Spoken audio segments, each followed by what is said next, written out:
Some cars were made to be fast, some were made to be stylish, but a few Fords turned into something far more terrifying. They looked like pure American muscle, but behind the wheel, they were ticking time bombs. Brutal power with no safety, unpredictable handling, and tragic consequences that scarred automotive history forever. This isn't just about bad cars, it's about dangerous legends that cost lives. Get ready, because today we uncover which Ford killed more, the 15 worst cars. Dear viewers, we have set a goal to reach 30,000 subscribers by the end of this year. With your support, we can make it happen, so don't forget to hit that subscribe button and join us on this journey. Thank you. The 1965-1973 Ford Mustang stands as one of the most iconic symbols in American automotive history. A car that practically defined an entire generation's idea of freedom, rebellion, and speed. When it was first unveiled, it was unlike anything else on the road. Compact by Detroit standards, stylish from every angle, and imbued with a youthful energy that resonated with a country bursting with post-war confidence. This car wasn't just a machine, it was a statement.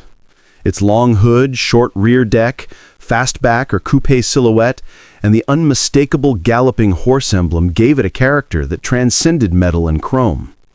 It didn't matter whether it was parked at a high school parking lot, roaring down a boulevard, or glinting under neon at a late-night drive-in, it demanded attention. And it got it.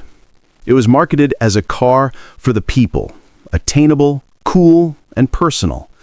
It was the dream distilled into sheet metal. But that dream came with a very dark underbelly. The original Mustang, despite its looks and reputation, was built on humble and lightweight underpinnings borrowed from family cars, and when paired with powerful V8 engines, this combination became a recipe for disaster in the wrong hands.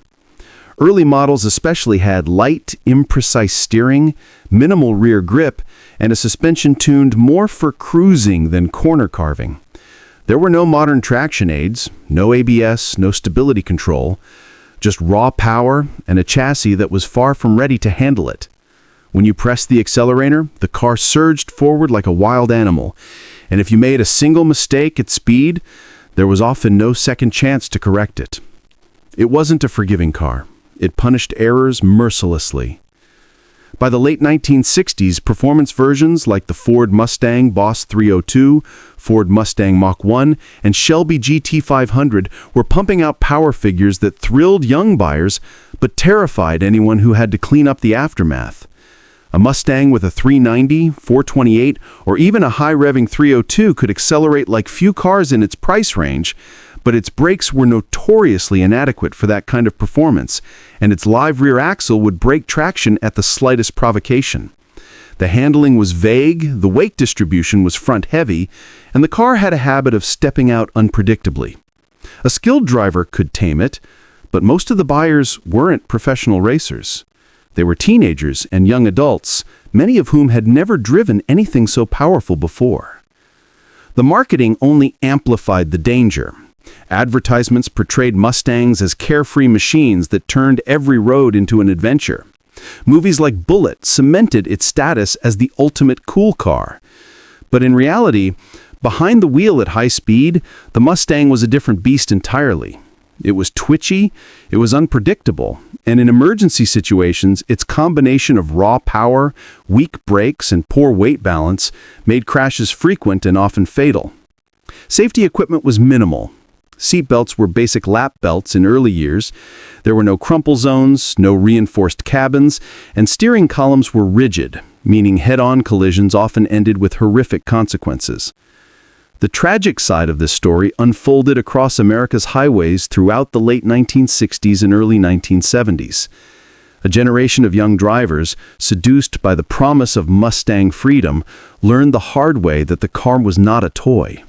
Police reports from that era are filled with stories of single-vehicle accidents, late-night joyrides gone wrong, and high-speed spins that ended with twisted metal and shattered lives. Insurance companies began to notice, too. By the early 1970s, Mustangs and similar pony cars were considered high-risk vehicles, and premiums soared. Owners often remember how intoxicating it felt to drive one. One former owner of a 1967 Fastback once recalled, "When you hit the gas, it was like the whole world rushed past your windows." But that car didn't forgive mistakes. If you lost it, it was over fast. Another described the first time the rear wheels broke loose in the rain. It felt like stepping on a live wire. 1 second you're in control, the next the back end is trying to lead the way. There was no warning. As the years went on, the Mustang grew larger, heavier, and more complex, but it never gained the kind of safety features modern drivers take for granted.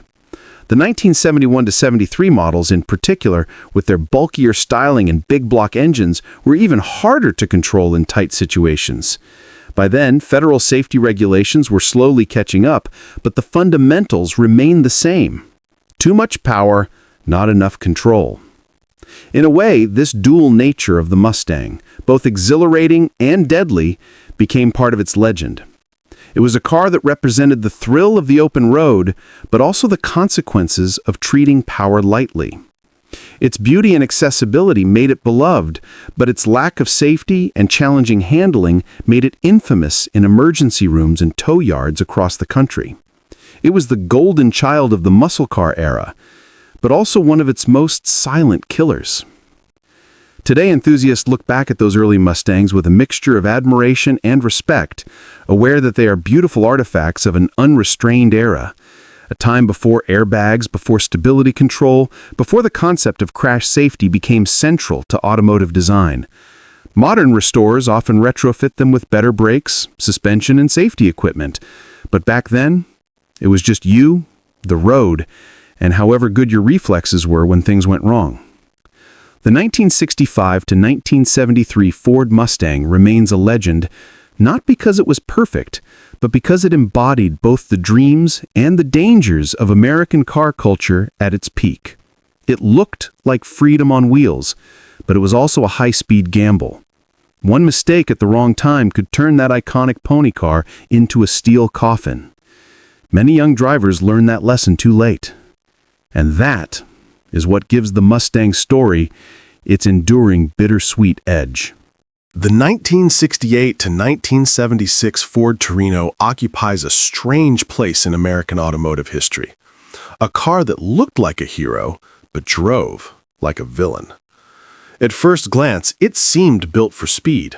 It had long, confident lines, muscular proportions, and that unmistakable late 60s attitude that screamed power and presence. It looked like it belonged on a racetrack or roaring down the interstate with righteous fury. Its name alone, Torino, evoked exotic speed and sophistication borrowed from the Italian city of Turin. It promised style, power, and a kind of brute elegance that Ford was counting on to capture the hearts of young buyers looking for something cooler than a family sedan. And on paper, it had the muscle to match. Big block V8s, sporty trims, and aggressive marketing. But beneath that sleek, intimidating exterior lay one of the most dangerously unbalanced chassis setups of its era. The problem wasn't just weight, it was where that weight was distributed and how the car handled it. In its most powerful configurations, like the Ford Torino Cobra 429, the car was nose-heavy to a nearly absurd degree. A massive lump of iron sat over the front axle, while the rear end, designed for straight-line muscle, struggled to keep up. This imbalance created a car that was devastatingly fast in a straight line, but frighteningly unstable when pushed even slightly in corners. Early Torinos inherited much of their platform design from family sedans. That meant soft suspension, vague steering, and a front geometry that favored ride comfort over road control.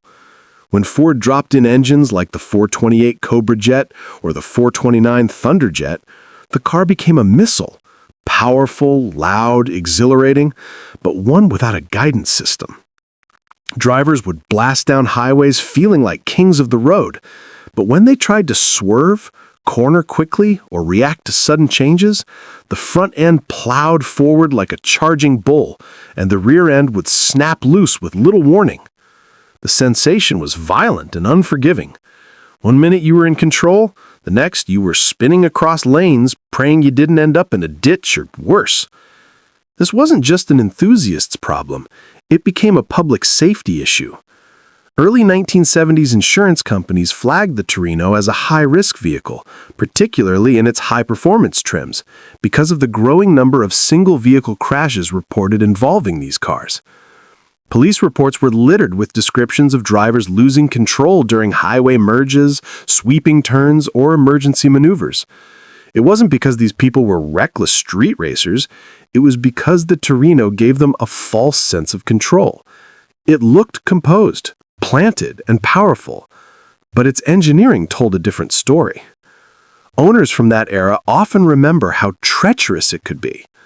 One man who bought a 1970 Torino Cobra with a 429 engine recalled, "You didn't steer that car through a corner, you negotiated with it. The front end did whatever it wanted. If you braked hard, the nose dove like a torpedo, and if you accelerated, the back end snapped loose. It was like dancing with a drunk elephant." Another driver said of his 1972 model, "It was fine as long as you went straight, but God help you if you had to swerve. It didn't swerve, it lunged." The car's braking system only made things worse. Ford's drum brakes on earlier models were woefully inadequate for the power and weight of the Torino. Even later disc upgrades couldn't fully mask the fundamental imbalance. Stopping distances were long and brake fade was notorious during repeated use.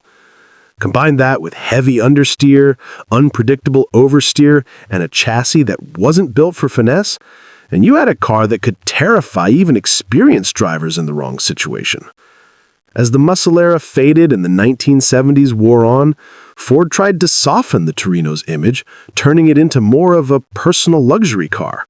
By 1974, emissions regulations had gutted much of its power, and its handling remained vague at best. The later models grew heavier and more sluggish, drifting further away from their original muscle intentions, but retaining the same fundamental suspension shortcomings. These were cars that felt massive behind the wheel, more like floating on a mattress than controlling a performance machine. And yet, because of its aggressive styling and the way it looked roaring down a stretch of highway, the Torino fooled many into believing it was a precision performance car. In reality, it was a dangerously deceptive machine, a straight-line bruiser dressed up like a sports car. If the Mustang was the youthful wild child of Ford's lineup, the Torino was its unpredictable older brother, stronger, faster, but harder to control. The cultural myth of the Torino was reinforced by its appearances in television and film. Police and chase sequences made it look like a capable predator, its nose down, tires screeching. But behind the camera, stunt drivers often modified these cars extensively to make them handle decently on screen. Ordinary owners never got that luxury. They got the stock car, powerful engine, lazy steering, a front end that felt like a ship's prow, and a rear end that liked to break free when the laws of physics caught up. Many Torinos met their end not in junkyards after decades of faithful service, but wrapped around trees, telephone poles, and guardrails. It was a car that invited speed but punished those who accepted the invitation without skill. The imbalance between power and control was not a quirk. It was the defining trait of the Torino. Today, collectors and enthusiasts view the Torino with a mix of admiration and wariness. It's undeniably beautiful and historically significant, especially in high-performance trim. But those who restore and drive them know the truth. To handle the Torino well requires either significant suspension upgrades or nerves of steel. It's not a car for the faint-hearted. It's a reminder of an era when American muscle prioritized brute force over balance, a time when beauty and danger rode together on the same set of wheels. The 1968 to 1976 Ford Torino is remembered not just as a highway monster, but as a cautionary tale. It looked like power, it sounded like power, and it absolutely had power, but it lacked the control to match. And that's why so many drivers who pushed it too far learned, often painfully, how fast beauty can betray you. The Ford Fairlane of the 1960s is one of those cars that looks innocent at first glance, but hides a story soaked in horsepower, bad decisions, and dangerous overconfidence. When it debuted, the Fairlane was never meant to be a muscle car. It was designed as a sensible, mid-size family car, something Dad could drive to work, Mom could take to the store, and the kids could pile into for a Sunday picnic. It was simple, practical, and unassuming. But as the muscle car wars ignited in the mid-1960s, Ford's engineers and marketing team decided to turn this mild-mannered commuter into a fire-breathing straight-line monster. And in doing so, they created one of the most deceptively dangerous muscle-era sleepers on American roads. The transformation started innocently enough. Ford needed a platform to challenge GM's mid-size offerings and fight for a slice of the booming performance market. The Fairlane was the perfect size for big engine experimentation. So Ford did what so many Detroit manufacturers did at the time. They crammed huge engines into a chassis that was never meant to handle them. Early versions came with small V8s, which were already more power than the suspension really liked. But by 1966 and 1967, Ford went all in, dropping in monstrous 390 cubic inch V8s, and in the most extreme cases, the terrifying 427 big block. On paper, this turned the Fairlane into a rocket. The 427 put out well over 400 horsepower in factory trim and even more in the lightweight race-prepped versions. The car could rip through the quarter mile with shocking speed, enough to put many purpose-built performance cars on notice. But the problem was brutally simple. The Fairlane's underpinnings hadn't caught up with its power plant. It was still riding on essentially a commuter car chassis, with vague, soft suspension geometry, steering that belonged on a farm truck, and brakes that felt like they were borrowed from a child's wagon. At low speeds, the car felt fine, even pleasant. But the moment you floored the throttle and the big block came to life, the Fairlane transformed into something entirely different. The front end would lurch skyward, weight would shift unpredictably, and the rear wheels would break loose with frightening ease. The steering, already vague and slow, became almost useless under full power. It was like trying to guide a charging bull with a wet shoelace. One owner once said of his 1967 Fairlane 427, "You didn't really drive it. You just held on and hoped it decided to go straight." Braking was another horror story altogether. Drum brakes were standard, and even when properly adjusted, they were wholly inadequate for a car this fast. Fade set in quickly, stopping distances were alarmingly long, and any emergency maneuver at high speed was an invitation to disaster.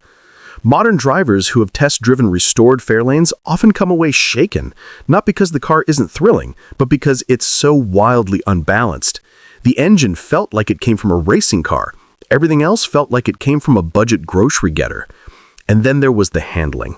The Fairlane was nose-heavy in the extreme, with a big iron V8 squatting on the front suspension, making the car dive hard under braking and plow straight ahead in corners. Turn the wheel too fast at speed, and the front end would wash out like a sled on ice. Lift off the throttle mid-corner, and the rear end might swing around and bite you. The steering ratio was glacial, demanding multiple turns lock to lock, and road feedback was practically non-existent. Many drivers, lulled into a false sense of control by the car's straight-line performance, found themselves in terrifying situations the moment the road stopped being straight. This dangerous duality made the Fairlane infamous among young performance drivers of the era. It was fast, sometimes too fast, and it looked the part.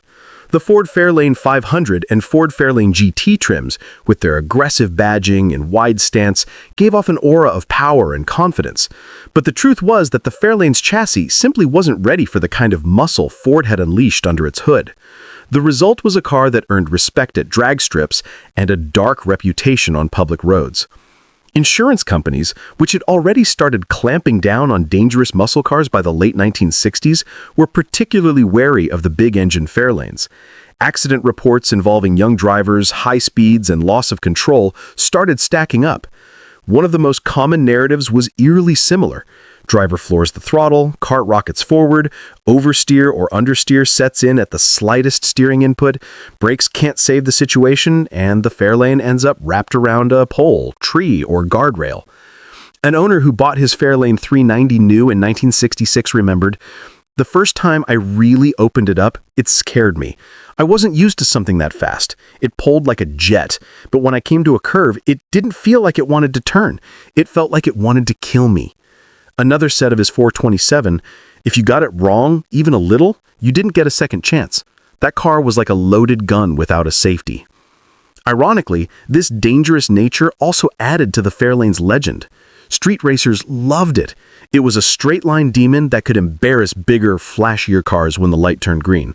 On drag strips, where handling didn't matter and the track was straight and controlled, the Fairlane was a terror. The lightweight Fairlane 427s, especially the factory race-prepped examples, were among the fastest factory-built Fords of their time. But on the street, on imperfect pavement, with average drivers, it was a trap waiting to be sprung. As the 1960s turned to the 1970s, the Fairlane's identity blurred further as Ford shifted its performance image to the Torino and Mustang lines. But those who lived through its heyday remember it vividly, a car that looked innocent, roared like a monster, and punished anyone who underestimated it. It's one of the clearest examples of an era when Detroit prioritized horsepower first and everything else second. Today, the Ford Fairlane of the 1960s is a coveted piece of muscle car history, admired for its rawness and straight-line ferocity. But among those who truly know it, there's also a quiet respect mixed with caution. Because the Fairlane wasn't just fast, it was unforgiving. It was the kind of car that separated the thrill seekers from the survivors. It's no wonder many drivers discovered its true nature too late. The Ford Galaxie 500 of the 1960s is one of those cars that tells the story of an entire era in American automotive history. It was big, bold, and impossibly confident. A land yacht with chrome shoulders and a thunderous V8 heartbeat. On the showroom floor, it represented everything Americans thought they wanted: style, size, and speed. On the open highway, it could fly. But when the road twisted, when something went wrong, or when a driver thought they were in control, the Galaxie reminded them that beauty and brute force can be a deadly combination. The Galaxie started life as a full-size family car, an elegant cruiser, not a precision tool. But by the early 1960s, the muscle car wars were starting to stir, and Ford decided to make its flagship sedan a performance terror in disguise. Engineers dropped in massive V8 engines, first the 390, then the 406, and ultimately the legendary 427 big block, turning a calm boulevard machine into a cannonball. On paper, it was magnificent. In reality, it was a rocket bolted to a rowboat.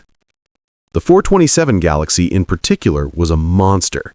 This engine was rated at over 400 horsepower in its most aggressive trims, but anyone who owned one will tell you those numbers were conservative. It could haul this massive car to speeds that would have been unthinkable just a decade earlier. Highway cruising at 100 miles per hour felt effortless. Drag racers adored the Galaxie because, in a straight line, there were few factory-built cars in the early 1960s that could keep up. It didn't just accelerate, it surged forward with a kind of unstoppable momentum, like a freight train with no brakes. And that's where the trouble began. Ford gave the Galaxie all the power in the world, but never gave it the agility to match.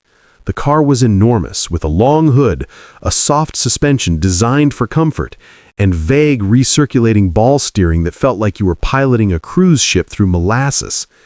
Turn the wheel and nothing happened. Turn it more, and the car slowly leaned into the curve like an ocean liner negotiating a harbor. High-speed cornering wasn't driving, it was guesswork. One owner of a 1964 Galaxie 427 once said, "You didn't corner in that car, you just hoped the corner was wide enough." Another described it more vividly. When the back end started to slide, you weren't driving anymore, you were praying. This was a car that loved straight lines. On drag strips across America, Galaxies with 427 engines tore down quarter miles, leaving smaller, lighter cars scrambling to keep up. On the highway, they could chew up miles like they were nothing. But on a country road with a few bends, the same power that thrilled you became the thing that terrified you. The front end was heavy, the suspension wallowed, and if you hit the brakes too late, the weight transfer could turn the car into a sliding, screeching steel barge. The braking system was one of the Galaxie's greatest weaknesses. Most came with drum brakes, and even with the optional heavy-duty setups, they were simply not up to the task of stopping such a large, powerful car. Brake fade was almost immediate after a few hard stops. At speed, the pedal felt wooden and ineffective. Owners joked grimly that you didn't really stop a Galaxie, you just slowed it down and aimed for something soft. But what made the Galaxie truly dangerous wasn't just its lack of handling. It was how deceptive it was. Behind the wheel, with that massive V8 purring and the road stretching ahead, it felt stable, imperial even. Drivers felt invincible. They weren't. All it took was a deer crossing the road, a misjudged corner, or a sudden rain shower to reveal just how little control they truly had. And because the car weighed so much and carried so much momentum, once it got away from you, it wasn't coming back. Crash records from the late 1960s show a sobering truth. High-speed accidents involving Galaxies often ended tragically. Many of these cars didn't have seat belts as standard in their early years. Their steel dashboards and rigid steering columns turned minor crashes into fatal ones. When a Galaxie left the road at speed, it was like a missile, unstoppable until it hit something, and when it did, the consequences were catastrophic. Ford, of course, marketed the car as a symbol of power and prestige. The ads showed beautiful people cruising through the countryside, grinning, the sun shining, not a curve in sight. And that was fitting, because the Galaxie thrived only when the road was straight and smooth. Racers like Dick Brannon used them in NHRA competition with great success, and Ford even built lightweight racing versions with aluminum body panels. These stripped-down Galaxies became legends at the Strip, capable of mind-bending times for their size. But on the street, with ordinary drivers, they were like wild horses with no reins. One survivor of a 1963 Galaxie 406 recounted decades later, "That car was the most beautiful thing I ever owned, but it scared the hell out of me more times than I can count. It didn't care who you were. If you weren't ready, it was going to put you in a ditch." The irony is that today, the Galaxie is remembered fondly, admired at car shows, polished to perfection, its massive chrome bumpers gleaming in the sun. Collectors love its imposing presence, the deep burble of its exhaust, the sense of power it exudes, even at idle. But very few modern owners push these cars the way they were pushed back then. Because if they did, they'd remember what drivers in the 1960s learned the hard way. The Galaxie was a land missile that demanded respect. It wasn't just fast, it was unforgiving. And for many, the moment they realized that was the same moment they lost control. In an era before anti-lock brakes, stability control, or even decent radial tires, the Galaxie gave you nothing but power and hope. It's a car that defined its time, a time when speed came cheap, safety came last, and one wrong move could cost everything. When people first saw the Ford Thunderbird in 1955, it wasn't just a car, it was a dream on four wheels. Its low-slung profile, chrome accents, and long, elegant lines made it look like a jet fighter built for the open highway. It was Ford's answer to the Corvette, but with a touch of grace and sophistication. It didn't promise to be a race car. It promised to make you feel like you were living a better life. But beneath the glamour, beneath the white-walled tires and that sparkling chrome grille, lay something far less graceful.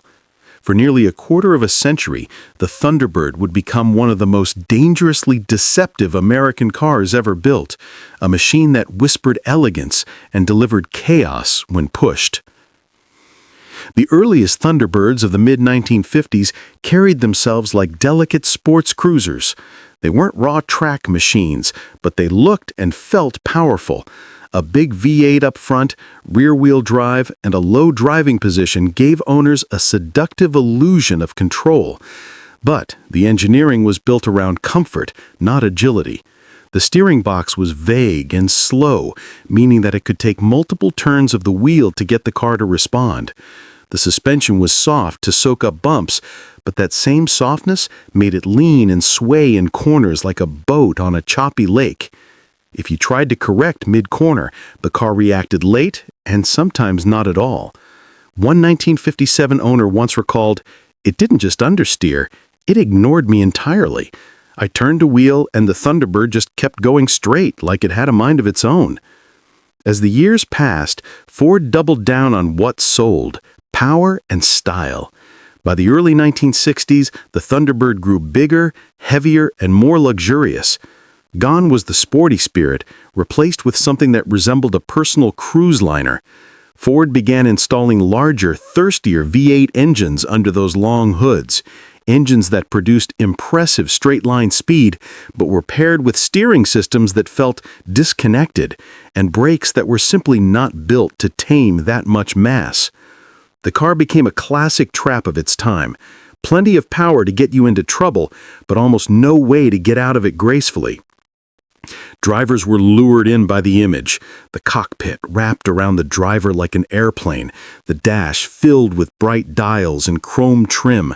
Press the accelerator, and the deep rumble of that big V8 filled the cabin like a promise. But if you hit a corner too fast, especially on rural highways, you were at the mercy of physics. The Thunderbird had a weight distribution that pushed the front end like an anvil, and the rear could break loose with almost no warning.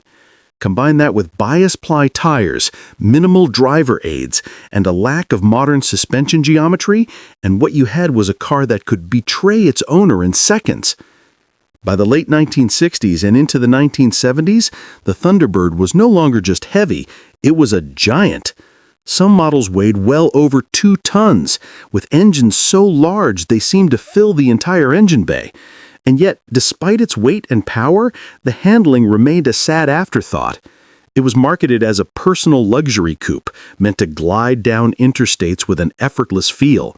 That was fine in a straight line, but when emergency situations arose, a car pulling out, a sharp curve, wet pavement, the Thunderbird became something frightening. Its soft suspension allowed dramatic body roll, the brakes faded quickly under stress, and the rear-wheel drive layout with that much torque made it a handful even for experienced drivers. Crash safety in those decades was minimal. No crumple zones, no modern seat belts, no airbags, no ABS. The sheer mass of the Thunderbird gave people a false sense of invincibility. Drivers felt cocooned in all that sheet metal, thinking it would protect them from anything. But in reality, the rigid structure transferred impact directly to the occupants, and the long, heavy nose acted like a battering ram.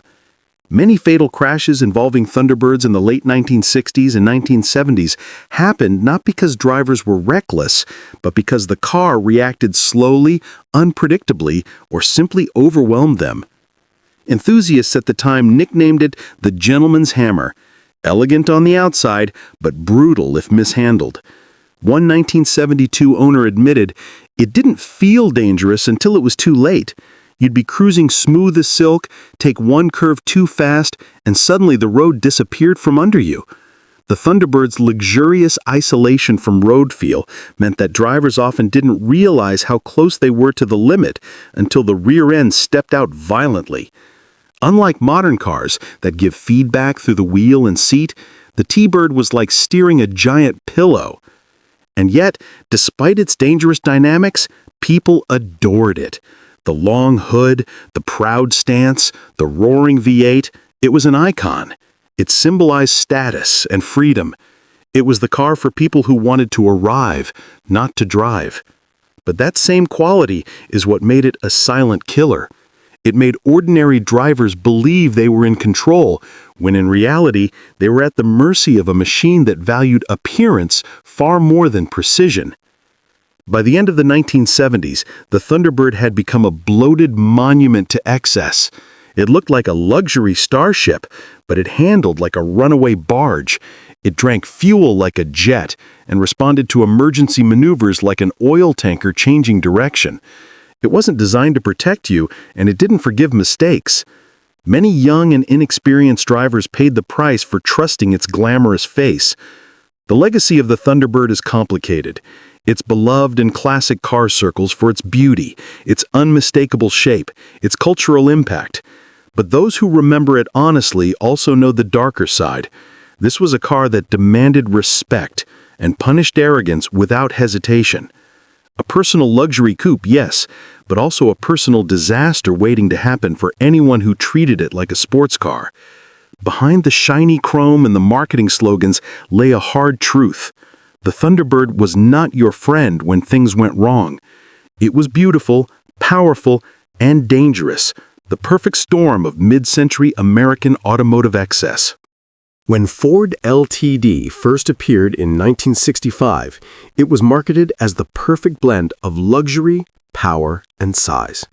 It was Ford's flagship for the everyman, a car that made you feel important, like you'd finally arrived. It had the imposing presence of a Cadillac without the Cadillac price, a massive V8 under the hood, acres of chrome, and a ride so soft it felt like floating on a cloud. But behind that polished image lay one of the most dangerous compromises in American car history. It could go fast, but it didn't want to stop. The first generation of the LTD emerged at a time when power was cheap, gas was plentiful, and safety regulations were still years behind. The car was built on the bones of Ford's full-size line, but given fancier trim and more power to make it stand out as something more special. It had the kind of long hood and wide stance that made people step aside when it rolled down the street. Underneath that hood sat big block V8s, 390s, 428s, and eventually even larger power plants, capable of pushing the car with surprising urgency. For a machine weighing well over 2 tons, the LTD could move. Straight-line acceleration was impressive for the era, and that became part of its allure. This was the car for dads who still wanted to feel like kings of the highway. But the problem wasn't the going, it was the stopping. Ford, like many American manufacturers of the mid-1960s, equipped these massive cars with drum brakes on all 4 wheels as standard. On paper, they were adequate. In reality, they were a terrifying weakness. When you're pushing nearly 5,000 pounds of steel at highway speeds, drum brakes heat up fast, and when drum brakes overheat, they fade. The pedal grows soft, the stopping distance stretches like taffy, and the car keeps moving when it should already be slowing down. It wasn't just a quirk, it was a deadly flaw. Many early LTD owners learned this lesson in real traffic. A panic stop on a hot day could turn into a nightmare. One owner from 1967 famously said, "You didn't stop the LTD, you suggested it." Brake fade was so common that Ford quietly began offering front disc brakes later in the model's life. But even then, the balance was off. The rear drums were still overtaxed, and the sheer weight of the car meant stopping distance was measured in city blocks, not feet. The handling didn't help either. The LTD was designed to be smooth, not nimble. The power steering was feather-light and numb, giving almost no feedback about what the front wheels were doing. The suspension was tuned for comfort, with long, soft travel that absorbed bumps beautifully, but caused the body to wallow and sway at even moderate speeds. Taking a corner in an LTD at highway pace was like turning a barge in a river. It didn't really happen quickly, and it never felt secure. The front end pushed wide, the rear floated behind like it was on its own schedule, and the driver often realized far too late just how little grip they had. This dangerous cocktail became more pronounced as the car grew larger through the late 1960s and 1970s. By the time the 1970s LTDs arrived, Ford had leaned fully into the idea of personal luxury. These weren't just big cars anymore. They were rolling living rooms. Plush velour seats, opera windows, vinyl roofs, fake wood trim, and V8s as big as small pianos. And yet the braking system remained stubbornly out of proportion with the rest of the car. The 460 cubic inch V8 could launch the LTD like a cannonball, but trying to stop that much mass at the end of an interstate exit ramp was like trying to rein in a charging bull with a string. Owners loved how quiet and powerful the car felt in a straight line. One 1975 owner remembered, "It was like driving your living room down the freeway. Smooth, silent, majestic. But if someone braked in front of you, oh boy, that's when you started praying." LTD drivers quickly learned to leave long gaps between themselves and the car ahead, not because they were cautious by nature, but because they didn't trust the brakes. It became second nature. Drive fast, but always assume stopping would be a delayed event. Then there was the matter of weight transfer.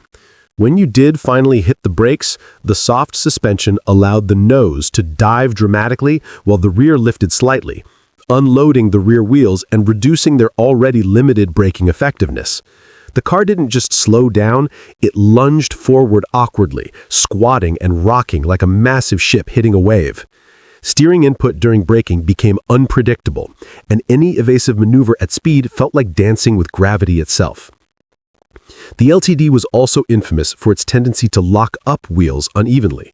Without modern anti-lock braking systems, a sudden brake stop could lock one front wheel before the other, sending the car into a slow, unstoppable slide.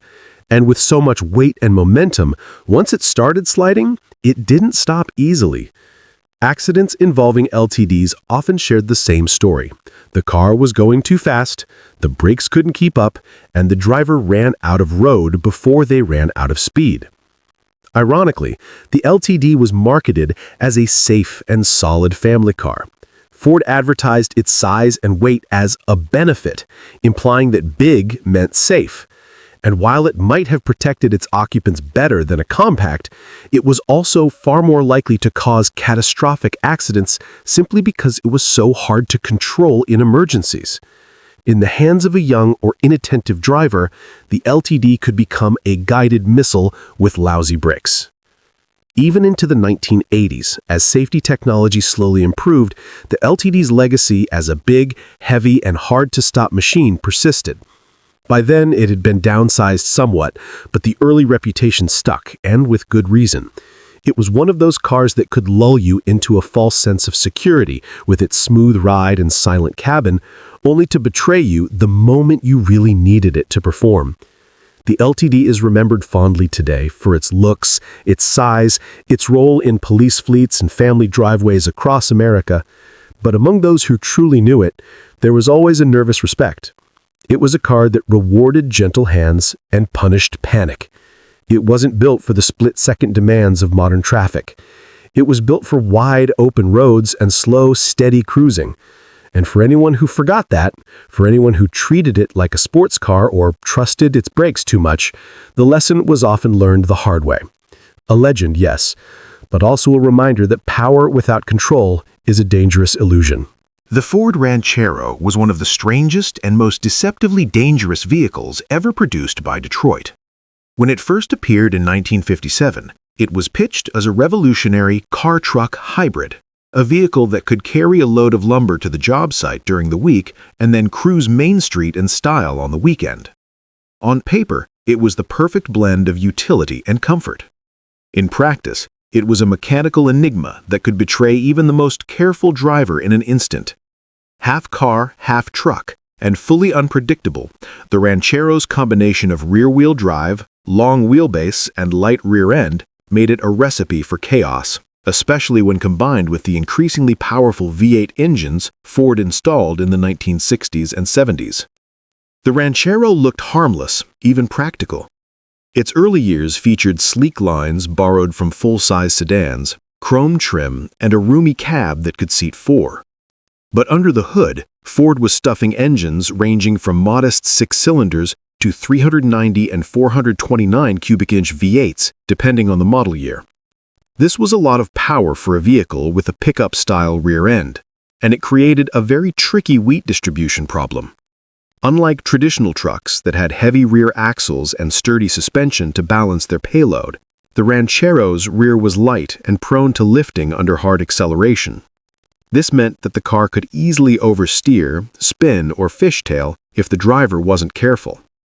Many owners underestimated the Ranchero's temperament. To the casual eye, it looked like a station wagon with a bed attached, a practical grocery getter or weekend hauler. But the combination of a rear-biased torque load, soft suspension, and slick tires meant that the Ranchero loved to dance on pavement.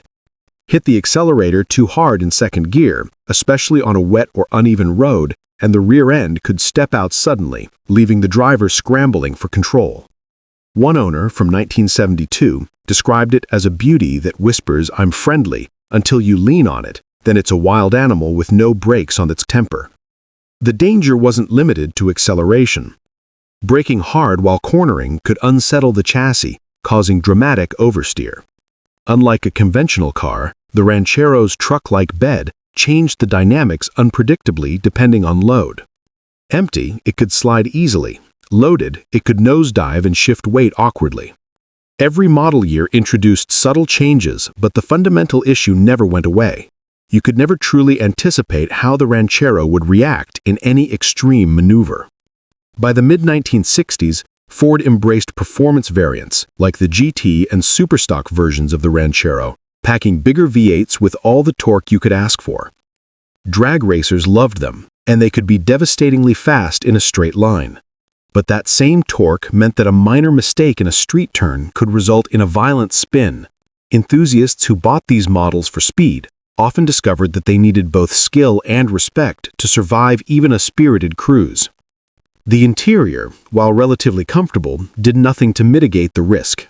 A well-padded bench seat and column shifter gave the illusion of control, but the driver's inputs had to be precise. Overcorrect and the lightweight rear would punish instantly. On slippery surfaces, the Ranchero could go from calm to chaotic in seconds, and many drivers learned the hard way that it was unforgiving. By the late 1970s, the Ranchero had grown heavier and longer, and the muscle variants had become extremely rare. Still, the core unpredictability remained. Despite improvements in suspension and tires, the basic formula of a car-like front end and light, torque-happy rear was unchanged. Enthusiasts learned to approach the Ranchero with caution, respect, and an understanding that its handling was never fully intuitive. The Ford Ranchero occupies a unique place in automotive history. It's a symbol of creativity, ambition, and American excess. It's also a reminder that half-car, half-truck hybrids don't automatically combine the best of both worlds. The Ranchero could carry a load, cruise in style, and even terrify other drivers at a drag strip, but it did so on its own terms, often chaotic and always unpredictable. Those who respected it survived. Those who ignored its quirks sometimes did not. In the end, it was a beautiful, fast, practical, and utterly dangerous vehicle, a classic American anomaly that could seduce and punish in equal measure. The Ford Maverick, introduced in 1970, occupies a unique place in American automotive history. At first glance, it was the very definition of affordability and accessibility. A compact, unassuming vehicle marketed to young drivers, first-time car buyers, and anyone who needed transportation without luxury or excess. Ford wanted to compete with imported compacts while giving Americans a product that felt modern, sleek, and stylish without costing a fortune. It was small, it was nimble in a parking lot, and it had just enough charm to make buyers feel like they were getting a car with personality. But beneath this approachable exterior lay a complex and often dangerous combination of design choices, especially when the Maverick was fitted with a V8 engine. While base six-cylinder versions were relatively tame, the true wildcards were the V8 models. Engines like the 302 and 351 cubic inch units could propel a car that weighed barely 2,600, 2,700 pounds with shocking speed. The Maverick's lightweight body and small wheelbase made it extremely sensitive to throttle input, steering changes, and weight transfer.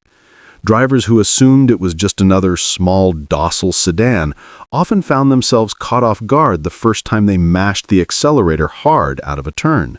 The rear end could swing wide in an instant, turning an innocent corner into a spinning, terrifying dance of physics. One owner from 1972 recounted, "It looked harmless, like a grocery getter, until you put your foot down. Then the rear would step out, and all your confidence vanished in a heartbeat." Handling, or rather the lack of true control, compounded the danger. The Maverick used front McPherson struts and rear leaf springs, which were adequate for comfort and economy, but far from performance-grade suspension. Body roll was pronounced, steering was light and vague, and the chassis often felt disconnected from the tires.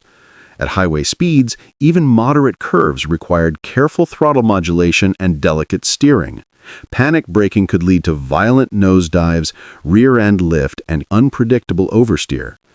Unlike today's cars, there was no electronic safety net to intervene, no traction control, no stability programs, no anti-lock braking systems. One slip in the rain, a sudden swerve to avoid a pothole, or an overly enthusiastic launch from a stoplight could turn the Maverick into a potentially catastrophic projectile. The brakes themselves were also a source of concern. Early Mavericks came with drum brakes in the rear and sometimes in the front, which were prone to fading under heavy use. Later models received front disc brakes, but the balance was still tricky because of the light rear and potent V8 torque. Drivers quickly learned that stopping distance was measured in long stretches, not feet, and that aggressive braking required anticipation and experience, luxuries teenagers and new drivers rarely possessed. Inside, the Maverick was a simple affair. Bench seats or modest bucket seats, basic dash controls, and minimal safety features gave it a feeling of openness, but offered little protection in case of a collision. The car's charm was in its simplicity and low cost, but that same simplicity made it unforgiving in real-world emergencies. There was nothing to absorb the force of a crash. No crumple zones can mitigate impact, just the light steel body and the driver's ability to react quickly. Ford's marketing leaned heavily into the idea of fun and accessibility. The Grabber package, added in 1971, emphasized sporty styling with hood scoops, racing stripes, and bold colors, further enticing young buyers. This only amplified the car's dangerous potential. Now, the Maverick looked fast, felt fast, and actually was fast, but few truly understood how twitchy and unforgiving it could be at the limits. Stories abound of inexperienced drivers overestimating the car's grip, getting caught in sudden oversteer, and finding themselves spinning off roads or into ditches. Yet, despite these hazards, the Maverick earned a dedicated following. Its lightweight construction and V8 power made it surprisingly quick for the era, and it could surprise larger cars in acceleration contests or informal street races. It was also cheap to maintain, economical compared to full-size muscle cars, and stylish enough to make a statement. Owners learned to respect it, to treat its throttle like a trigger, and to anticipate its idiosyncrasies. The Maverick rewarded finesse and punished carelessness with equal ferocity. By the mid-1970s, the Maverick was everywhere, a symbol of the compact muscle movement in America. But for every thrilled driver experiencing the rush of a V8 in a small, light car, there was a cautionary tale of a spin, a collision, or a near miss. The Maverick was not a car for timid souls. It demanded attention, respect, and skill. Teenagers and inexperienced drivers in particular were walking into a scenario where the combination of light chassis, rear-biased torque, and surprisingly potent engines could quickly escalate into disaster. Ultimately, the Ford Maverick was a car of contradictions. It was cheap, yet dangerous, small, yet powerful, approachable, yet unforgiving. Its place in American car culture is secure, celebrated for its role in providing affordable muscle and sporty driving to a wide audience.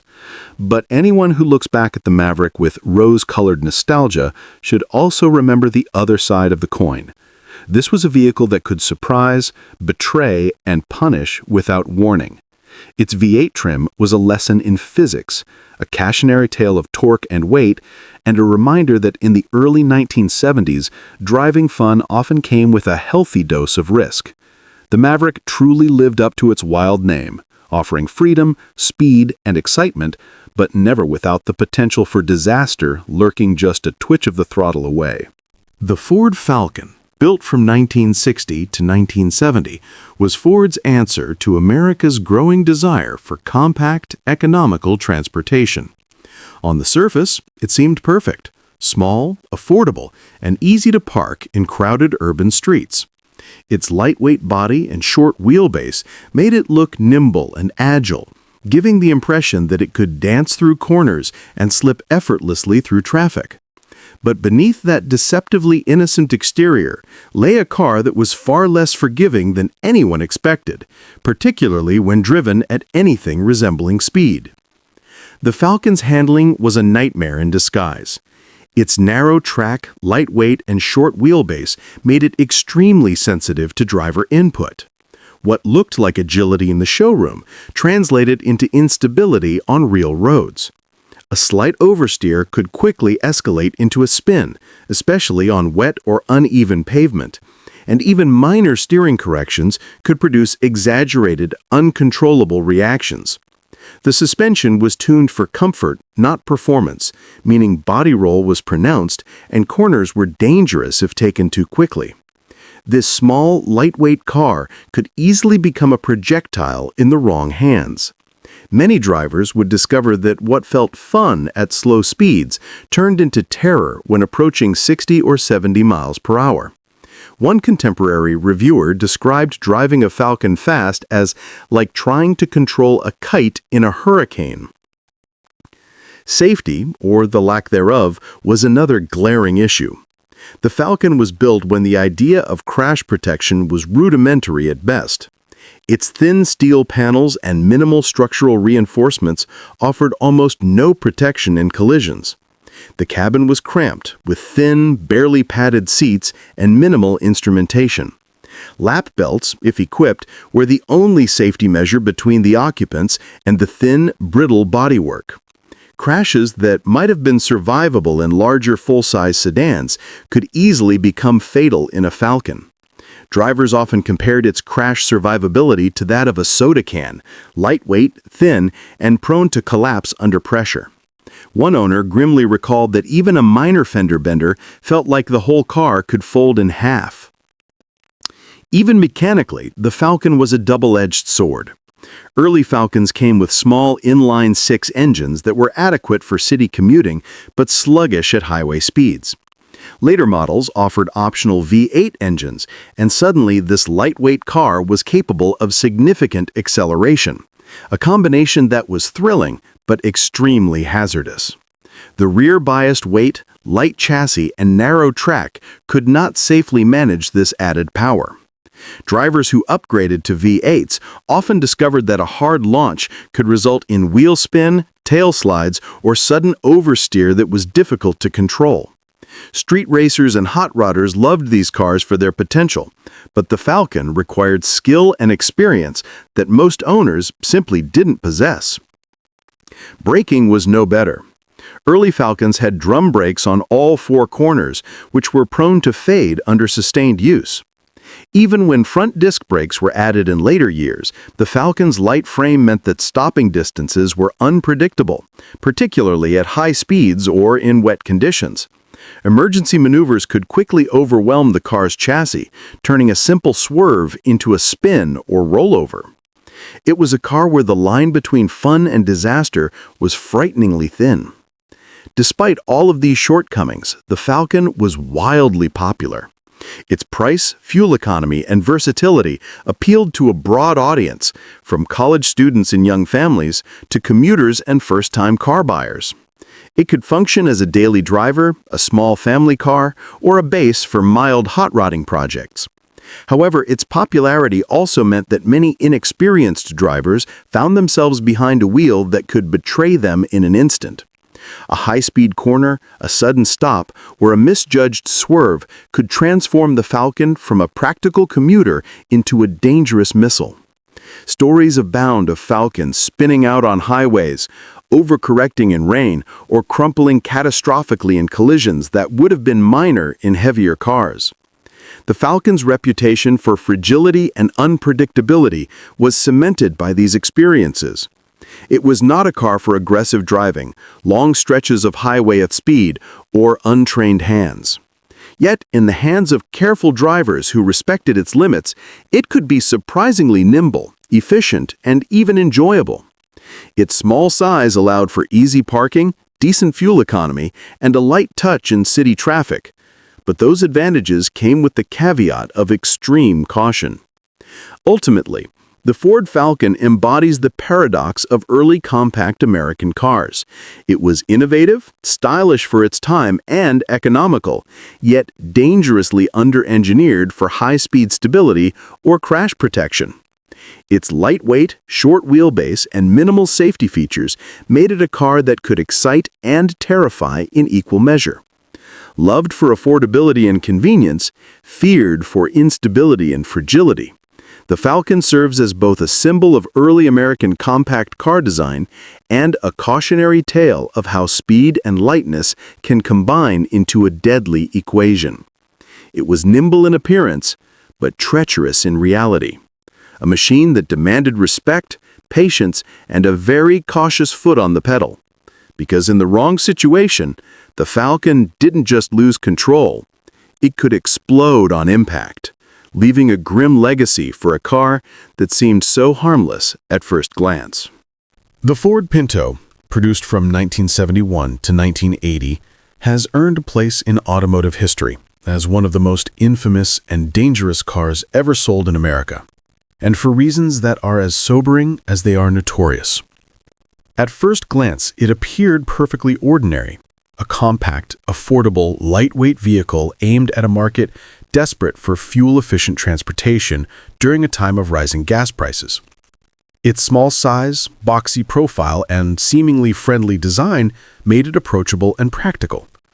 On city streets and suburban roads, it looked cute, nimble, and modern, giving the impression of an unassuming little car that could easily navigate tight corners, fit into small parking spaces, and serve as a reliable commuter for young drivers or small families.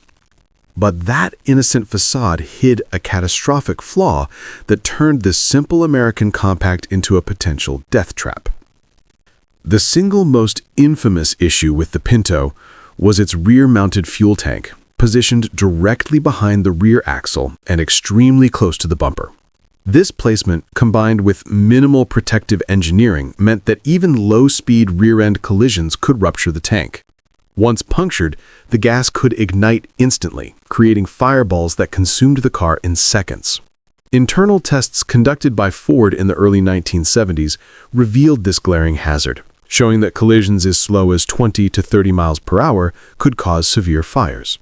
Instead of redesigning the car for safety, the company chose to proceed with production, calculating that the cost of lawsuits would be cheaper than fixing the problem, a decision that would haunt Ford for decades. Thousands of accidents, injuries, and deaths later, the Pinto became a chilling symbol of corporate negligence. The car's structural design compounded the danger. The chassis was lightweight and cheap, built to maximize affordability rather than crash survivability. Its short wheelbase, light frame, and rear-biased suspension made it extremely twitchy at speed. Rear-end impacts often caused not just fire, but total loss of control. On dry roads, a hard swerve to avoid an obstacle could send the Pinto spinning or oversteering violently. On wet or icy roads, it could become virtually uncontrollable. Drivers had to tread carefully, even during ordinary driving, because the car's light weight amplified every mistake. Modern safety features such as crumple zones, airbags, or reinforced fuel protection were non-existent. In essence, what looked like a harmless economical car could transform instantly into a lethal missile in the wrong situation. One owner remembered, "It looked like a little city car you could trust. Then someone tapped you from behind, and suddenly it was a fireball. There was no warning, no escape." The interior offered little to protect occupants. Basic bench or bucket seats with thin padding, minimal seatbelts, and a dashboard designed purely for cost savings provided virtually no defense in collisions. Lap belts in early models were the only restraints available, meaning that in a serious rear-end impact, passengers could be thrown forward into collapsing steel or flames. The car's cramped, minimalist cabin combined with its thin steel panels left little margin for error. What might have been a survivable accident in a sturdier car became potentially fatal in a Pinto. Stories from the era are harrowing. Drivers trapped in flaming vehicles, children burned in rear-end collisions, and first responders racing against the clock to extract victims from the little car's shrinking metal cage. Mechanically, the Pinto was designed for simplicity and economy rather than performance. Most models featured small inline-4 or inline-6 engines, which were adequate for city driving but offered little power. Optional V6 engines arrived later, and for those seeking some speed, the car could achieve respectable acceleration for its size. Yet this modest performance only served to make the vehicle more unpredictable. Combined with its twitchy handling, small wheelbase, and rear weight bias, even minor over-acceleration or an evasive maneuver could lead to loss of control. Tires would break traction easily, and the narrow stance made the car sensitive to crosswinds and road irregularities. Driving fast in a Pinto was akin to playing with fire, literally and figuratively. The Pinto's brakes and suspension were similarly underwhelming. Drum brakes in early models, later upgraded to front discs, struggled to provide predictable stopping power. The rear leaf spring suspension offered some comfort but did nothing to counteract the car's instability in aggressive maneuvers. Combine that with the lightweight frame, and emergency braking at highway speeds could be terrifyingly unreliable. Drivers had to anticipate every stop, every turn, and every acceleration. Even a slight miscalculation could escalate into catastrophe. Despite all these hazards, the Pinto sold in high numbers. Its affordability, compact size, and fuel economy made it attractive to budget-conscious buyers, young drivers, and small families. Many purchased it without realizing the extreme danger they were exposing themselves to.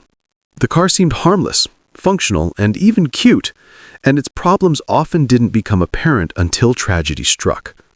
Rear-end collisions, which would have been minor fender benders in other cars, frequently resulted in massive fires and severe injuries, exposing the deadly flaw hidden behind the Pinto's innocuous exterior. The legacy of the Ford Pinto is therefore dual in nature. It is remembered as a symbol of economical, compact American cars of the 1970s. But it is also a chilling case study in engineering negligence and corporate prioritization of profit over human life. The Pinto demonstrated how low-cost design and inadequate safety measures can intersect with catastrophic consequences.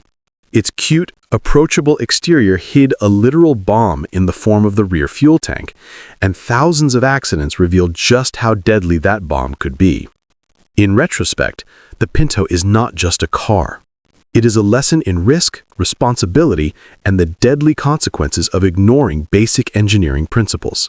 The small, lightweight car that seemed ideal for city driving became an infamous icon of automotive danger.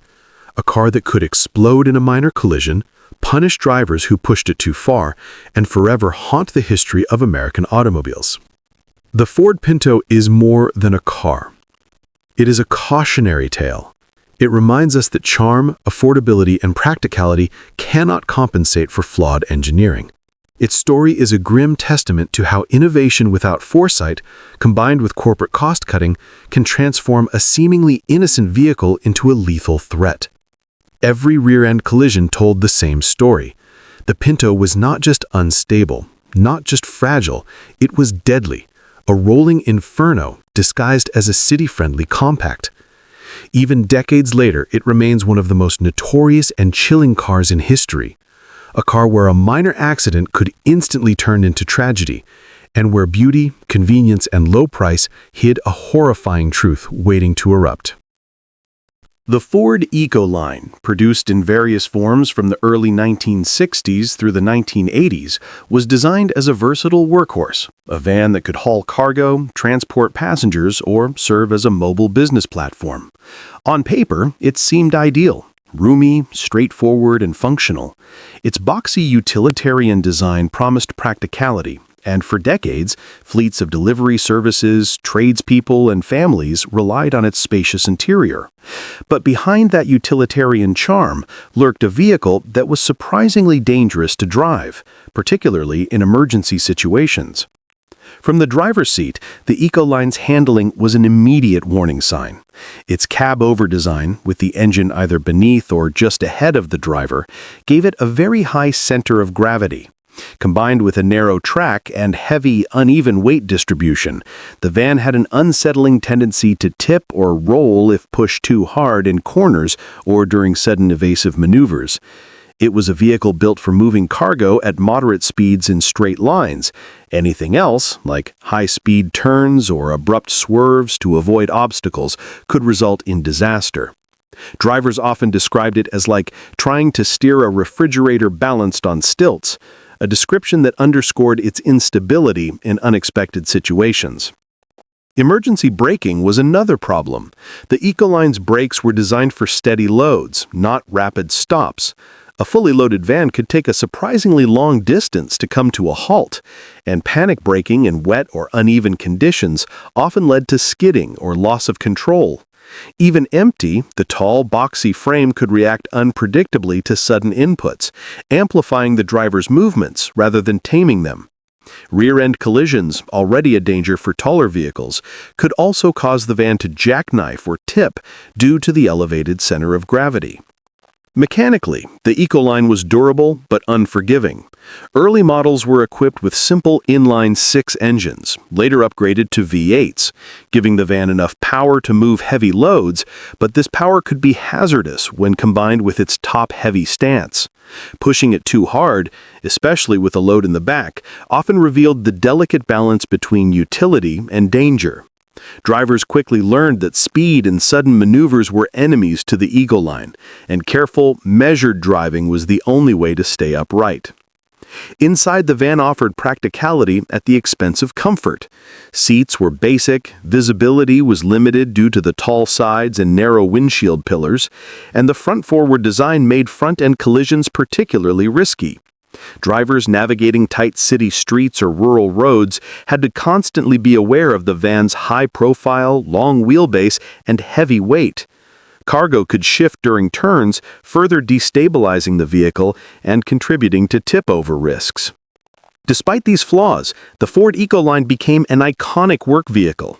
Its vast cargo space, durability, and relative affordability made it a mainstay for tradesmen, delivery fleets, and small businesses. Families and camper enthusiasts also embraced it for conversion projects, appreciating the room and flexibility it offered. But that versatility came at a price. The very design that made it practical also made it prone to tip-overs, difficult handling, and unpredictable reactions under stress. Countless accidents involving loaded or unloaded Ecolines highlighted how easy it was for a driver to lose control in a seemingly mundane scenario. The Ford Ecoline is a classic example of utility over safety. Its design prioritized cargo capacity, affordability, and mechanical simplicity, leaving little room for stability, comfort, or forgiving handling. It was a van that demanded respect. One wrong maneuver could send it tipping, rolling, or sliding off the road. Many owners treated it like a rugged, reliable workhorse, unaware of just how precarious it could be under stress. Today, the Ecoline is remembered as a symbol of American practicality from the 1960s through the 1980s, a vehicle that could carry enormous loads across long distances, but also taught a harsh lesson. Being top-heavy and functional doesn't automatically make a vehicle safe. The van that promised utility and convenience was simultaneously a machine that could turn ordinary driving into a high-stakes balancing act, rewarding caution and punishing carelessness in equal measure. In the end, the Ford Ecoline's story is one of contrasts. It was loved for its practicality, space, and reliability, but feared for its handling quirks, tipping tendencies, and unforgiving nature in emergencies. It remains an enduring reminder that even the most seemingly mundane and useful vehicles can hide dangers that are invisible until you push them too far. For drivers who underestimated its height, weight, and center of gravity, the Ecoline was not just a van, it was a rolling challenge, a precarious tower of steel and cargo that could topple with the slightest misjudgment. The Ford F-100, spanning production from the early 1950s through the 1970s, is often celebrated as the quintessential American pickup, a symbol of toughness, dependability, and raw utility.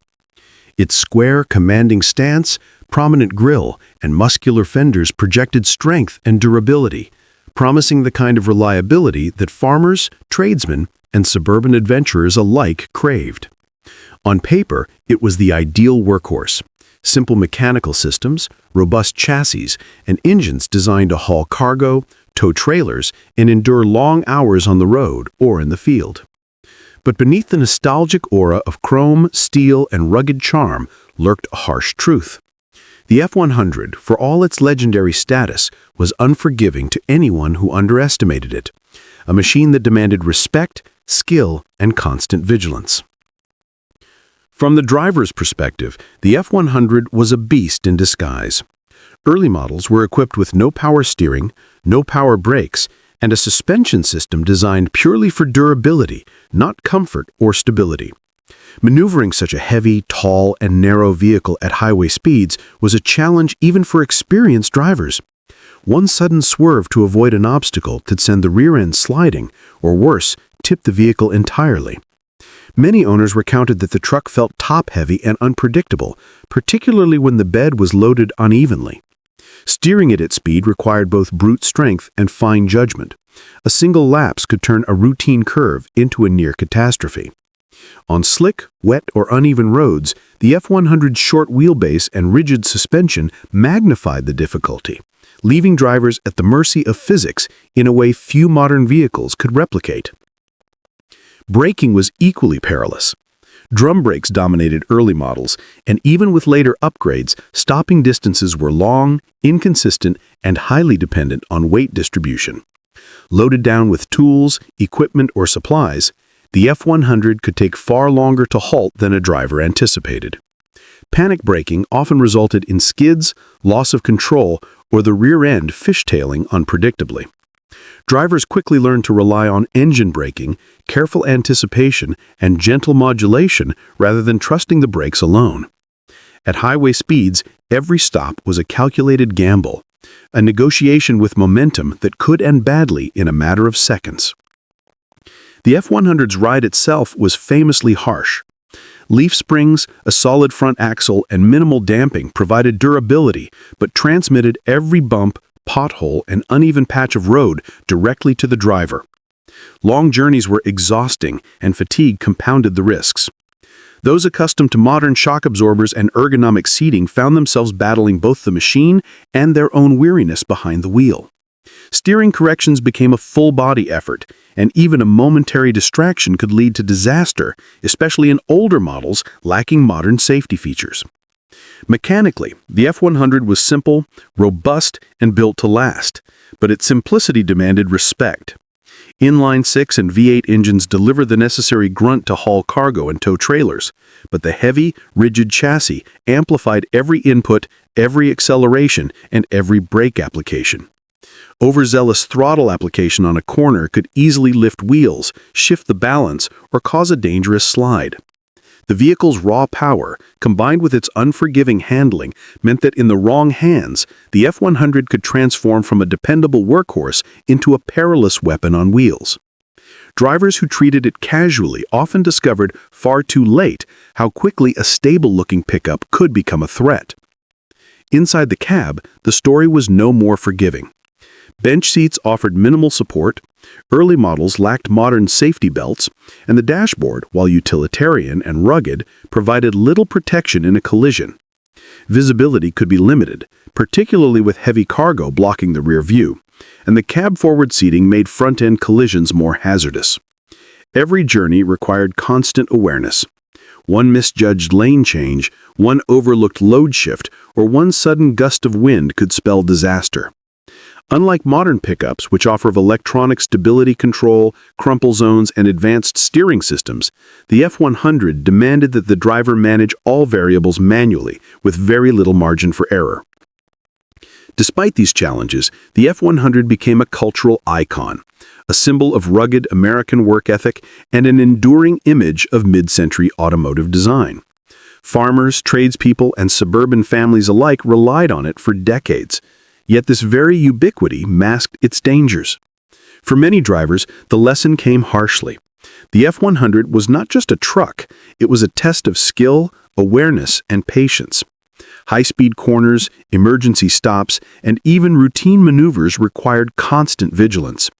Its combination of height, weight, raw power, and unassisted mechanical systems meant that mistakes were magnified, often with serious consequences. The F-100's legacy is thus both celebrated and cautionary. It represents the best of American durability, practicality, and mechanical simplicity, but also the raw, unforgiving reality of mid-century automotive engineering. Every trip was a negotiation between driver and machine. Every load, every turn, and every mile carried the potential for disaster if respect and care were absent. For those who underestimated its weight, high center of gravity, and primitive braking, the F-100 could be punishing. A reminder that power without control, toughness without refinement, and utility without safety can quickly turn a workhorse into a hazard. It remains an enduring symbol of American automotive history, admired for its strength and reliability, but feared for the brutal honesty it demanded from anyone daring enough to climb behind the wheel. The Ford F-100 was more than just a truck. It was a teacher of respect. It taught drivers that even legendary toughness came with consequences, that every sharp turn, heavy load, and emergency maneuver needed full attention, and that beauty, durability, and capability often hid a hidden danger. It is a classic example of how American automotive ambition, raw, unrefined, and unapologetic, can inspire admiration while simultaneously demanding caution, skill, and constant vigilance. Those who drove it learned that behind its rugged exterior lay a machine that could punish in an instant, a truck that was as thrilling as it was terrifying, and a piece of history that exemplifies the duality of power and peril on four wheels. The Ford Ltd. Crown Victoria of the 1980s is often remembered as the quintessential American full-size sedan, a staple of city streets, suburbs, and highways alike. Its long, squared-off body, broad chrome grille, and commanding presence gave it an air of authority, and it quickly became a favorite for law enforcement agencies across the country. Its interior was roomy, comfortable, and equipped with features that made long patrol shifts bearable, and its engines were powerful enough to handle heavy loads and sustained highway speeds. On paper, the Crown Victoria seemed like the perfect combination of size, power, and presence, a car built to dominate both streets and parking lots. But the reality behind the wheel was far more treacherous, particularly when the vehicle was pushed beyond casual cruising. Despite its solid-looking exterior, the Ltd. Crown Victoria of the 1980s suffered from handling characteristics that could quickly become dangerous.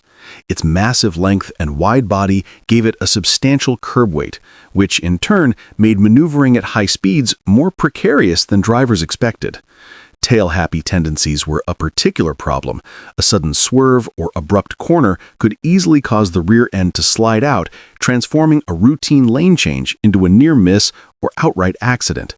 The suspension, tuned more for comfort than performance, often allowed significant body roll, amplifying the feeling of unpredictability in fast turns or evasive maneuvers. Drivers who trusted the car's size for safety were often caught off guard, discovering just how quickly physics could overpower even the largest, heaviest vehicle on the road. Engine and drivetrain performance were another double-edged sword. The Crown Victoria's V8 engines offered plenty of straight-line power, which was perfect for police pursuits or merging onto highways, but when combined with a tail-happy chassis and a high center of gravity relative to its wide body, that power demanded respect. Pushing the vehicle too hard, especially at speed or in wet conditions, could result in oversteer, spinouts, or even rollovers, incidents exacerbated by the car's significant mass. Braking, while adequate under normal conditions, required foresight and careful modulation when approaching sharp turns or sudden stops, as the heavy frame extended stopping distances and tested driver skill to the maximum. Inside the cabin, the Crown Victoria was deceptively comfortable. Bench seats, spacious legroom, and a plush interior gave drivers a sense of security, lulling many into overconfidence. The layout encouraged long drives and heavy use without fatigue, but it did nothing to offset the car's natural handling limitations. Visibility, though better than some competitors thanks to large windows, could still be hampered by the vehicle's length and overhang, particularly when negotiating tight city streets or sudden traffic situations. The car was large, seemingly powerful and well-appointed, but all of that comfort and size could not protect drivers from its mechanical truths. Law enforcement use highlighted both the strengths and hidden dangers of the Crown Victoria. In high-speed pursuits, officers appreciated the powerful V8, the roomy interior, and the authoritative presence that could command traffic compliance. Yet, even experienced officers frequently found themselves wrestling with the car's unpredictable tail-end behavior when cornering or evading shifts, proving that the vehicle's comfort and brute force did not translate to stability or safety under extreme conditions. On its long wheelbase and heavy rear, it was excellent for highway cruising. But anything approaching aggressive driving exposed vulnerabilities that could turn a routine chase into a life-threatening situation. The Ford Ltd Crown Victoria's reputation, therefore, is a story of contrasts. On the one hand, it is celebrated as an icon of 1980s American automotive engineering, dependable, spacious, and imposing. On the other hand, its high curb weight, tail-happy handling, and tendency to exaggerate driver inputs made it a car that could punish inexperience, overconfidence, or overexertion. Physics, after all, does not recognize badges, speedometers, or chrome grills. The car's massive presence could not compensate for its susceptibility to oversteer or delayed braking response. For drivers who underestimated it, the Crown Victoria could transform from a reliable workhorse into a perilous machine in seconds.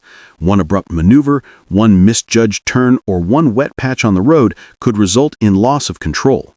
It was a vehicle that demanded attentiveness, skill, and respect, rewarding careful, calm driving, but offering no forgiveness for recklessness.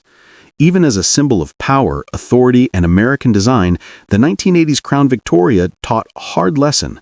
Comfort, size, and engine power cannot be replaced by balance, control, and physics.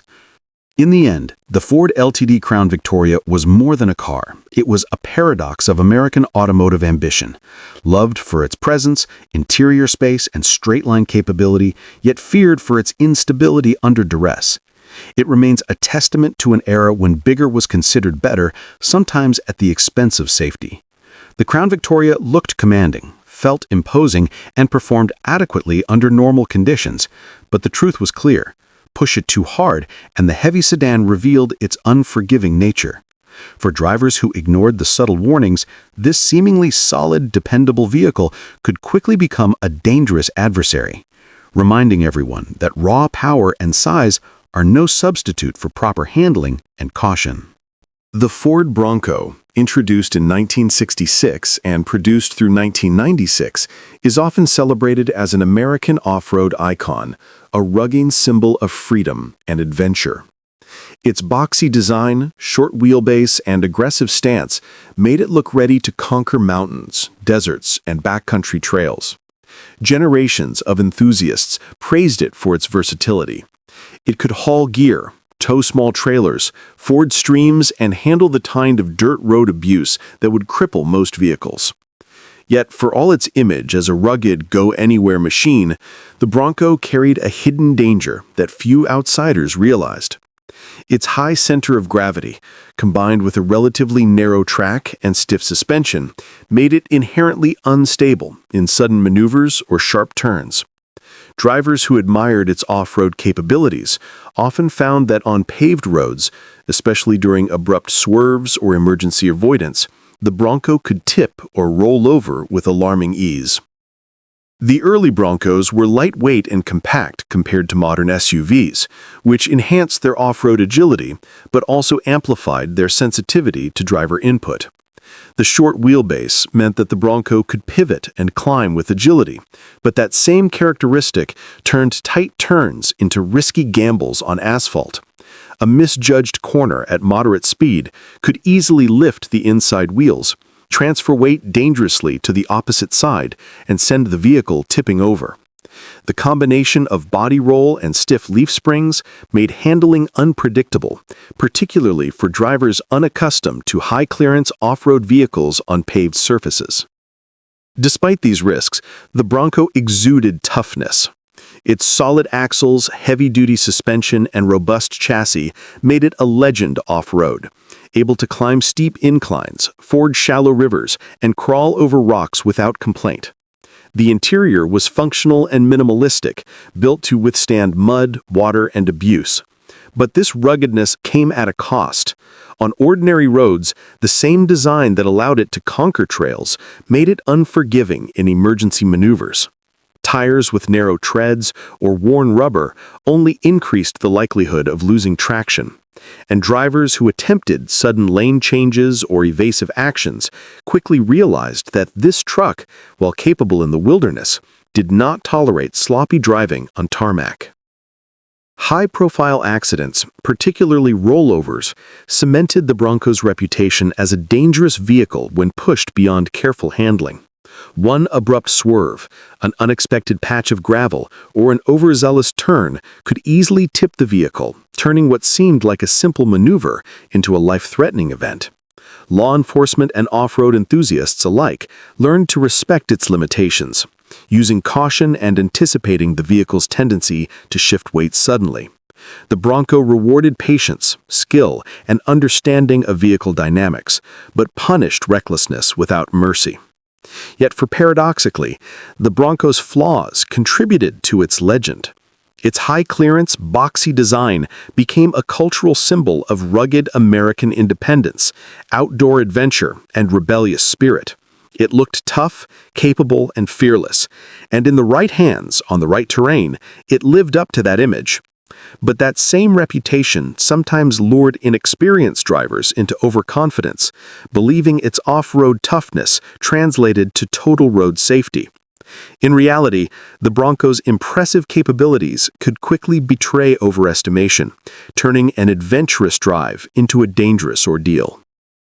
Mechanically, the Bronco was simple and robust, but its raw design demanded respect. Steering, braking, and suspension feedback were all unassisted. The driver's skill determined whether the ride was exhilarating or perilous.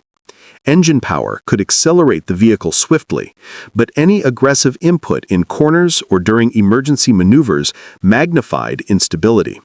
Even subtle overcorrection could send the Bronco rolling, a problem exacerbated by its relatively high center of gravity. The Ford Bronco's legacy is therefore a story of duality. It is celebrated as a rugged icon, capable of conquering nearly any terrain, yet feared for its instability and roll-prone nature. Its short wheelbase, high ride height, and stiff suspension made it a thrill off-road, but a potential menace on pavement.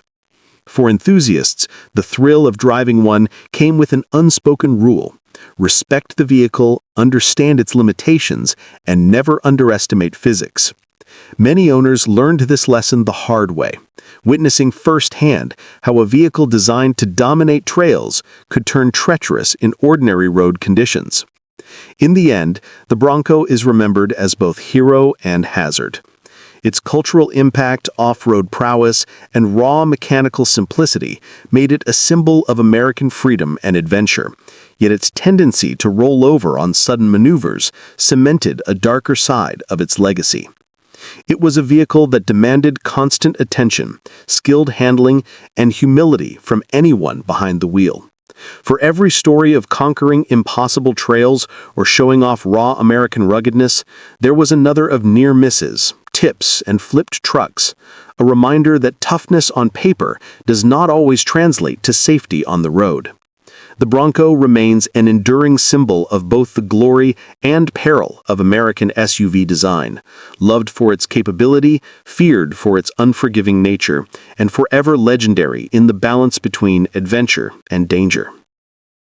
The Ford Explorer of the 1990s is often remembered as a turning point in the American automotive landscape, a vehicle that helped define an entire era of SUVs while simultaneously becoming one of the most infamous examples of the hidden dangers inherent in tall, heavy, and top-heavy designs.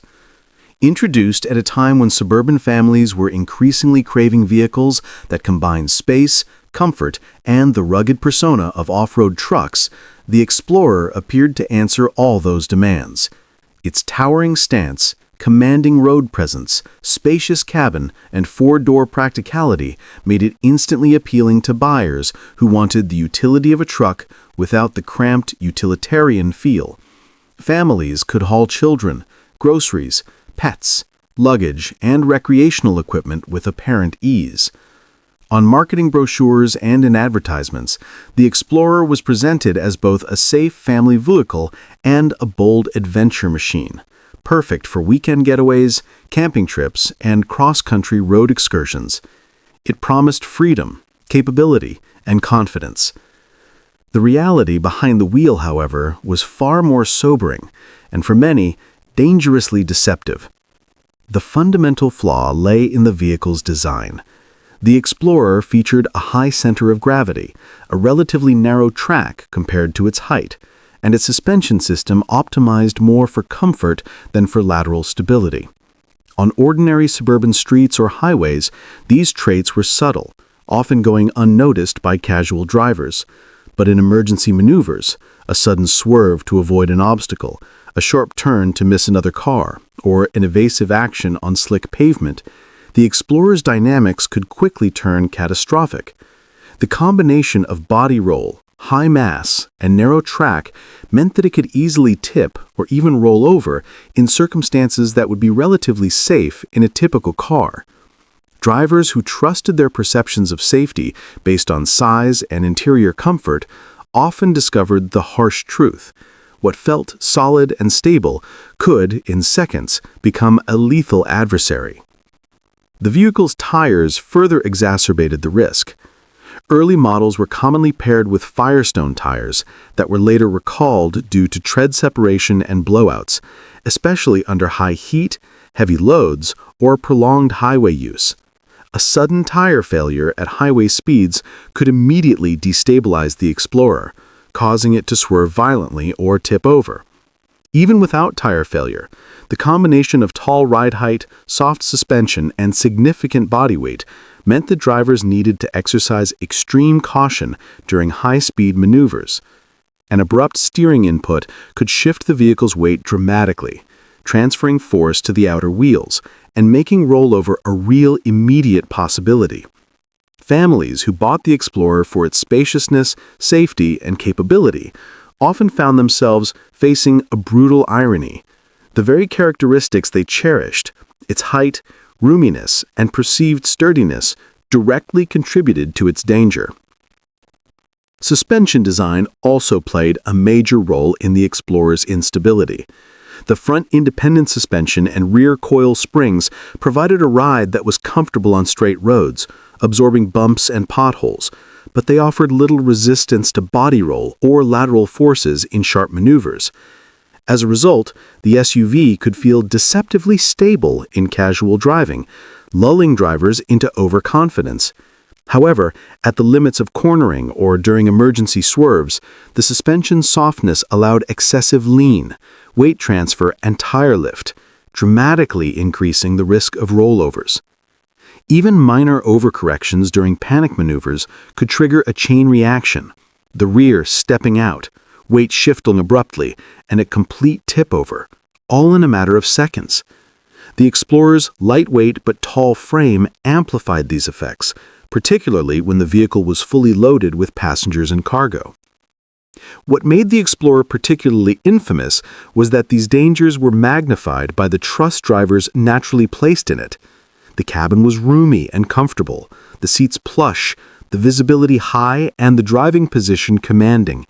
It gave a sense of security and control that many other SUVs of the era did not. Parents and suburban families who bought the Explorer often assumed that a vehicle of this size, height, and modern engineering would be inherently safe. This misperception proved deadly in numerous cases. News stories from the 1990s were filled with accounts of rollovers, some resulting in severe injuries or fatalities, that highlighted the SUV's fundamental instability. The combination of a high center of gravity, soft suspension, and faulty or vulnerable tires created a perfect storm that transformed a vehicle designed for adventure and utility into a hazard on ordinary roads. Despite these issues, the Explorer played a major role in shaping the SUV market. Its success inspired a flood of competitors, creating the SUV boom that defined the 1990s and early 2000s. It became a symbol of freedom, practicality, and American ingenuity, representing a new era in which families could leave sedans behind for taller, roomier, more versatile vehicles. Yet that popularity came at a high price. It turned the public's attention toward the consequences of vehicle design choices, highlighting the dangers of high center of gravity SUVs, inadequate lateral stability, and untested tire combinations. The Explorer taught a hard lesson that mass, height, and power without proper engineering for stability can turn even a seemingly dependable vehicle into a potential death trap. The legacy of the Ford Explorer is therefore dual-edged. On one hand, it remains a cultural icon, celebrated for its role in popularizing SUVs, for its spacious interior, and for its apparent toughness. On the other, it is remembered as a cautionary tale in automotive safety, responsible for countless rollovers, injuries, and tragic accidents. Driving an Explorer in the 1990s demanded constant attention, careful speed management, and respect for the vehicle's dynamics. Every emergency maneuver, sharp turn, or sudden swerve required deliberate action, because failure to anticipate the SUV's unique behavior could result in disaster in seconds. It was a vehicle that promised utility, confidence, and adventure, yet beneath the surface, it demanded respect, humility, and constant vigilance. In the end, the 1990s Ford Explorer exemplifies the paradox of early SUV design, a car loved for its practicality, space, and off-road persona, yet feared for its instability, susceptibility to rollovers, and the tragic consequences of high center of gravity dynamics paired with faulty tires.